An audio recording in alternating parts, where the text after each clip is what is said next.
that trouble can start right there. Probably did start right there. Because how do you come and talk to your idol about, hey man, I was trying to see if I can get some more money on the situation, especially if you're not actually a gangster or you're not a street nigga. You know what I'm saying? You just, and that's another thing that a nigga who actually is that or was that would look for a motherfucker who just good at music, because that's going to slow down the imminent uh, rebellion when they find out that they not getting shit. So um, Bleu is doing this thing. He did way better than expected. Boosie is, working, trying to get other artists. As from what I know, D. Rogers, I think he had a girl, and the white boy, a little blurry. Um, they don't work. Young Bleu is the best he has. Um, and so, like I said, he's not doing. He's trying to hustle, and shout out to Boosie for trying to hustle, but somebody sent me a video of a show he did in some country backwater town, and there was 15 people out there. Um, Man, that shit was fucking eye opener, eye opener. And then you put that on top of actually being a street nigga. The thing that people love you for is the exact reason why you are bound to fail, because you don't know what to do with the money. First thing a nigga want to do is get a big ass mansion in a nigga mind. As soon as niggas start getting some money, I'm gonna get this money forever. You know what I'm saying? And so you're bound to fail. So, alright, nigga, shit. The same thing with dope. Like, nigga, you the only nigga on the street that's making anything for me. I'm trying to, hit whatever, nigga, you the best earner I got. And there's a lot of things that happen behind the scenes as far as now those people that Young Bleu takes along with them, they start to see things. Blue start to see things. Motherfuckers start to loosen their tongue a little bit when they realize, everything ain't everything. Um, and so that's where it starts. That's where it starts. And so by the time Young Bleu does the interview, second interview, that's important. Second interview, the first interview Young Bleu gets with Vlad, that is by Boosie's hand, strictly by Boosie's hand. Hey Vlad, I need a favor right here. Hey man, could you I think Boosie had already did an interview that he had already did the Hypnotized by Hatred um, interview with might have been his first interview he did with Vlad. He did that one, so you a good seller on the channel. Hey, Vlad, I need you right here. I'm trying to get this nigga off the ground. Look here, interview him and let's see what's going on. If you look at Young Blue's first Vlad interview and his second Vlad interview, is totally different. Totally different people. First one was meek, not understanding, and just humble and shit like that. The second one, nigga he got his fucking veneers in and all this shit and dyed his hair. You know what I'm saying? All this shit right here. And now when the question come up about being signed and shit like that, oh well, no, it ain't really, man. It's about love, man. It ain't really no contract, and that right there, like I said, that's where your opinion can go anywhere.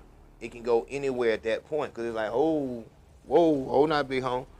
Uh, like you understand that without me, you would still be in Mobile trying to get whatever look you could get and all that shit like this. And this is what a response from Blue was. Nigga, somebody will go on sign and all that shit, this, all that. And this is fucking with the hypothetical. It's going to be a problem because you going to see it from your side. They going to see it from theirs. Imminent danger. Blue come on and say, I'm not really signed to him, nigga. It's really just by love and honor and loyalty for real. Like, whoa. Whoa. Whoa. The fuck are you talking about? What in the fuck are you talking about? Why would you say that? You know it's a contract in place. Why would you say that? And then you have to rewind it. How did that question even come about? And I think that's where this video right here starts with me, where I want to talk. Um, why did that happen? Because now, as you can see, it's an all out. Regardless if you can see it or not, it's an all out. It's fucked up right now. You know, you having now Boosie having to come on Vlad and refute that he came on the first time and said, I don't know what Blue talking about.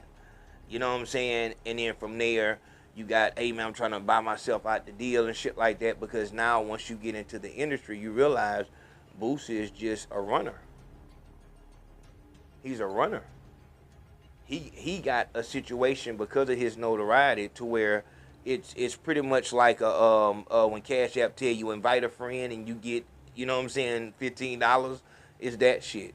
What do you call that? What, commission and shit like that? So nigga, you working for a company, bringing people in the door. That's all you are. What the fuck do I look like being signed to a runner? Now that I done got my weight up, I'm in the places where the big bosses is at. And I'm like, they wondering why in the fuck is somebody like me under, you know what I'm saying? And that's when the betrayal come in. Because you used to see Boosie as a superior. Now you see him as not even an equal, but even seeing him as an equal is a problem. But now you kind of see him as inferior. Because his music can't do what your music can. Motherfuckers ain't playing his new shit like they playing your new shit. So a nigga start smelling himself, and that's what you saw in that interview. It's about loyalty, cause we homeboy. No sir, we not homeboys. We ain't no homeboys. You are my artist.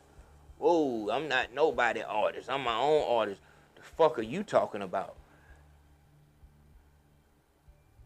So if we going by the legal system, and this before we get into Vlad, going by the legal system and by just, hey, if you, this is what you signed, this is what this is.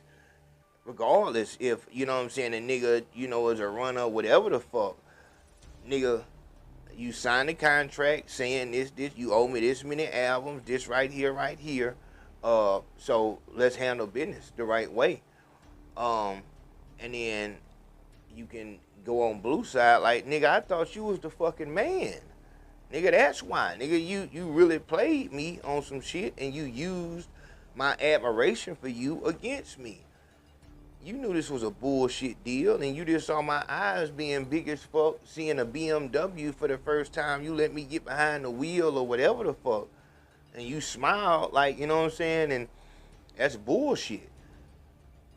So it's two sides of it. But what I really want to key in on is the Vlad part.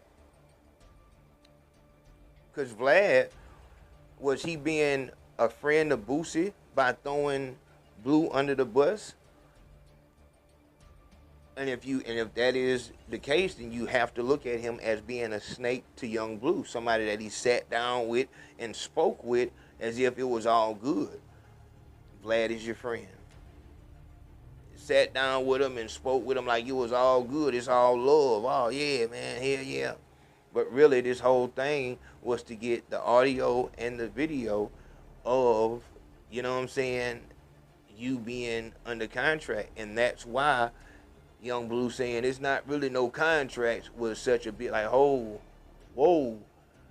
That's the whole reason why you here, is so that we can make sure that because Boosie, like the first time he called in a favor for Vlad to do the interview, he called in a favor the second time, except he had been talking to Vlad about Blue and the situation. And Vlad, being who the fuck he is, oh, I got a way we can do it. We can make sure that it's set in stone. But by this time, the issues that Boosie was telling he was having with Blue was Blue was trying to pay his way out the contract. You know what I'm saying? He's not, you know what I mean? So Vlad being a friend to Boosie, because Boosie had brought in so much to him, and maybe Boosie leveraged that. Man, you owe me this, or whatever the fuck. I need to make sure that I'm all the way secure, because he fucking with the big dogs. He fucking with the people that I'm fucking with, bringing people in the door. He mixing the business up. And so Vlad said we'll get him on video, audio, uh, saying and admitting that he's signed to the contract. And even if I can, I'm gonna push him to talk even more about it. But Bleu wasn't a street nigga. Bleu he's wanted to be an artist for a while. So he felt, oh shit, you trying to ban me, knowing what he had going on behind the scene. See, when you watch these interviews, it's a lot of shit that's going on in the nigga head. So when certain shit comes up, it's like, nigga, what the fuck is we here for real? You did all this nice talking about all my accomplishments and shit like that to get me comfortable, the same way a fucking officer would. But now you really, like, nigga, and that's the problem, because it's like you looking at Vlad and your owner, Boosie, and as two different people. Even though Vlad told you in the first interview this was a favor for Boosie. They had a relationship, and this is where the blackballing shit comes in at. If you were in the industry first, you have the relationship. So, hey man, if y'all fuck with me, don't do no Young Bleu interviews. If y'all fuck with me, keep that nigga the fuck away. Don't put me on those shows with him and all kind of shit. You know what I'm saying? Until we get this shit handled. And with people, and that's where the snakes, and it, like I said, it depends on what side you on. One man terrorist is another man hero. So you looking, Vlad, hey, so you are in the contract, right? Well, no, it ain't really no contract, but really in his head is like, because he knows that he didn't came to Boosie and said, hey man, I wanna by myself. You know, I fuck with you, man. And so this is where Bleu says I gave him this much at his birthday party and all this shit like this.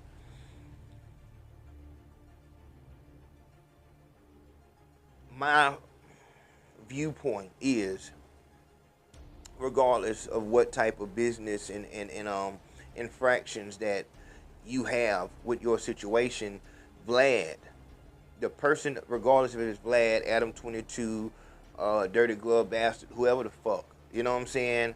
When they're talking to you, whose behalf are they speaking on?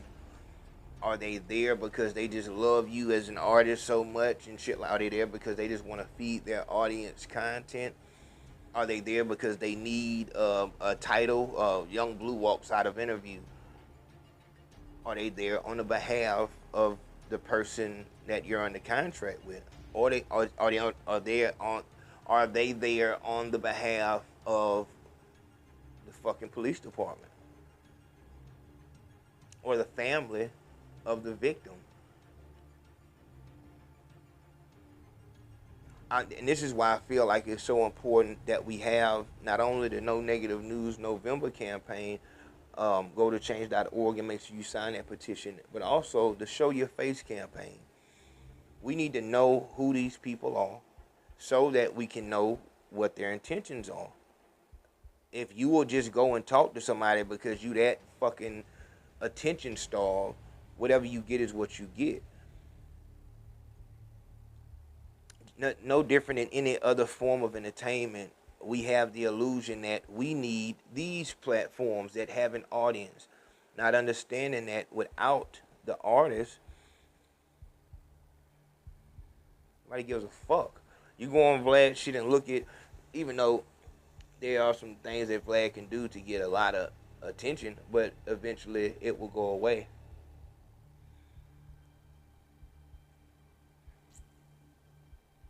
Just think about that. Just think about it. Regardless of whose side you're on, the viewpoint is whose side was Vlad on, because he sat down with both people and acted as if he were their friend. And that is the biggest part of this, is that just because someone gives you compliments and they are a celebrity, does that mean that they're your friend and they're there to help you? or do you believe in where you came from and that everybody is out for themselves? And that's on you. So handle business. Um, Continue to push forward. Um, but